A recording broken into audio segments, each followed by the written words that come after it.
안녕하세요, 제이입니다. 오늘은 사위하고 사시가 뭔지, 그리고 사위 사시 처방하는 프리즘 렌즈에 대해서 알아보도록 하겠습니다. 프리즘 렌즈하고 편심 렌즈하고 다른 건지, 아니면 같은 건지, 그리고 일반 렌즈에서 프리즘 효과를 주려면 어떻게 해야 되는지 알아보겠습니다.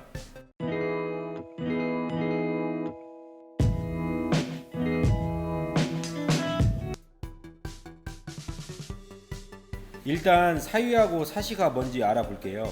사시는 양쪽 눈이 정확하게 정렬되어 있지 않은 눈을 사시라고 합니다. 그래서 한쪽 눈이 이렇게 돌아가 보이는 걸 사시라고 하죠. 그래서 사시가 있으면 보통 사람들도 사시가 있구나 잘 알아볼 수가 있어요. 이렇게 사시가 있는 사람들은 한 물체를 하나로 볼 수가 없고, 한쪽 눈은 한 물체를 보고 다른 쪽 눈은 다른 물체를 보기 때문에 항상 양쪽 눈이 다른 물체를 보게 되죠. 그래서 양쪽 눈으로 한 물체를 볼 수 있게끔 처방을 하는 게 사시 처방이고요. 사위는 사시하고 좀 다릅니다. 사시는 원래는 오른쪽하고 왼쪽 양쪽 눈이 정렬 상태가 다른데, 사위는 눈 근육의 힘으로 이걸 극복을 할 수가 있어요. 그래서 안경을 안 썼을 때나 한 물체를 볼 때도 양쪽 눈이 정확하게 정렬이 돼서 한 물체를 볼 수가 있죠. 하지만 몸이 좀 피곤하거나 눈에 힘이 많이 풀리거나 멍하고 있을 때는 사시처럼 한쪽 눈이 돌아가는 걸 사위라고 말합니다. 그래서 사위의 프리즘 처방을 할 때는 하나의 물체를 볼 수 있게 처방을 하는 게 아니고, 눈을 편하게 하기 위해서 프리즘 처방을 하는 게 사위 프리즘 하는 처방입니다. 둘 다 프리즘 처방하는 건 똑같은데 약간 목적이 다르죠. 그러면 프리즘 렌즈를 한번 볼까요?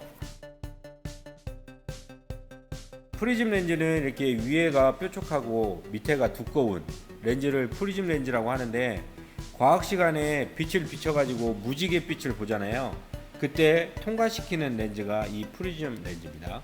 하지만 안경 렌즈가 이렇게 평평하면 안경 렌즈가 아니죠. 그래서 안경 렌즈에 프리즘을 주문하게 되면 이렇게 옵니다. 마찬가지로 위에는 얇고 밑에는 두꺼운데 평평하지가 않고 볼록하잖아요. 안경 렌즈는 이렇게 볼록해야 되거든요. 안경 렌즈가 볼록해야 되는 이유는 다음에 영상으로 만들어서 올리도록 하겠습니다. 그럼 도수를 넣어서 주문한 프리즘 렌즈를 한번 볼까요?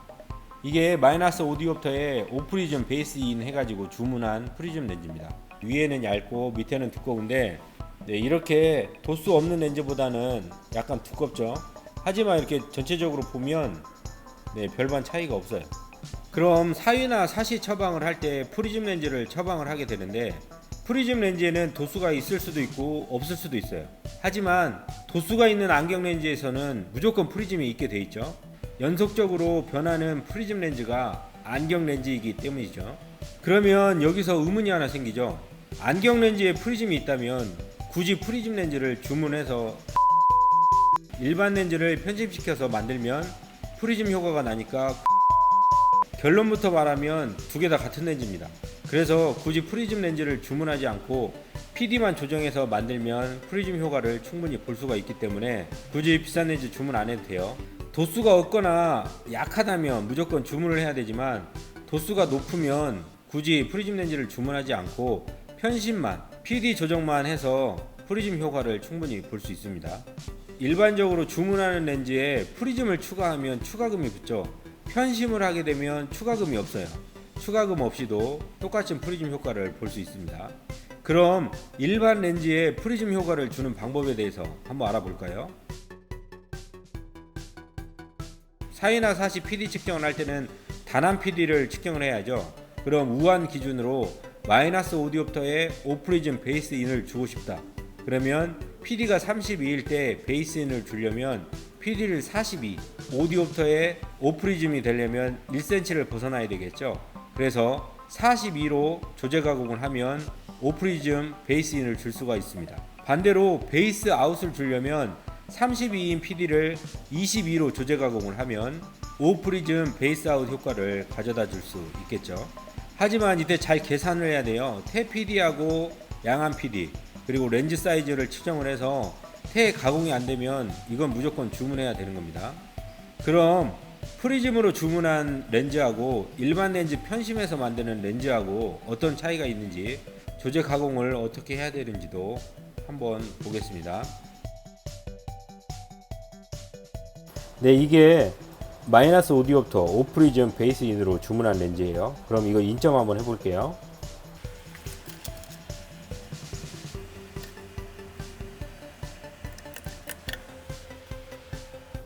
네, 여기에 이렇게 빨간 점이 렌즈 미터로 인점을 한 거고요. 이렇게 노랗게 안에 보이는 점이 렌즈 회사에서 인점해서 온 겁니다. 그 가운데 점하고 이 빨간 점하고 오프리즘 주문했으니까 1cm가 차이 나야 돼요. 한번 재볼게요. 네, 정확히 1cm 차이가 나죠. 그리고 이거는 일반 고글절 렌즈예요. 이것도 마찬가지로 고글절입니다. 이것도 인점을 한번 해볼게요. 그러면 이거를 어떻게 조제 가공을 해야 되는지 한번 보겠습니다. 단한 PD가 32예요. 그러면 네, 이렇게 주문한 프리즘 렌즈를 넣을 때는 이렇게 공장에서 인점이 잘 맞게 렌즈가 왔다면 인점에 정확하게 PD를 32로 조제 가공을 하면 되고요. 일반 렌즈를 편심해서 하려면 일단 베이스 인으로 하려면 PD를 32에서 42로 조정을 해야 되겠죠. 왜냐하면 5디옵터에 오프리즘 베이스 인을 줄 거니까. 그래서 PD를 42로 맞추고 네, 렌즈의 중앙 인점을 42에 맞춰 가지고 이렇게 조제 가공을 하면 됩니다. 그러면 프리즘을 주문해서 주문한 렌즈하고 이렇게 일반 렌즈를 편심시켜서 나오는 렌즈하고 똑같이 오른쪽을 조제 가공해서 두 개를 비교를 해 보겠습니다. 네, 조제 가공돼서 두 개 렌즈가 나왔습니다. 이거는 프리즘 렌즈 주문한 거고요. 이거는 그냥 일반 렌즈 편심해서 만든 렌즈입니다. 이렇게 보면 두께도 거의 차이가 없고 커브가 좀 달라서 좀 달라 보일 수는 있는데 두께도 거의 차이가 없고 차이가 없는 렌즈예요. 그래서 프리즘 렌즈하고 일반 렌즈 편심한 렌즈하고는 똑같은 렌즈입니다. 똑같은 효과를 볼 수 있고 똑같은 렌즈예요. 굳이 프리즘 렌즈를 주문하지 않고 일반 렌즈로도 가능하고요. 만약에 사이즈가 안 맞는다면 무조건 주문해야 되는 렌즈가 되는 거니까 그때도 프리즘을 주문하지 말고 그냥 편심만 해서 주문해도 렌즈 단가를 낮추면서 주문할 수 있는 방법이 되겠네요. 오늘은 프리즘 렌즈하고 일반 렌즈 편심해서 만든 렌즈가 차이가 있는지 없는지 알아보았습니다. 그러면 저는 다음 시간에 다시 오겠습니다. 안녕.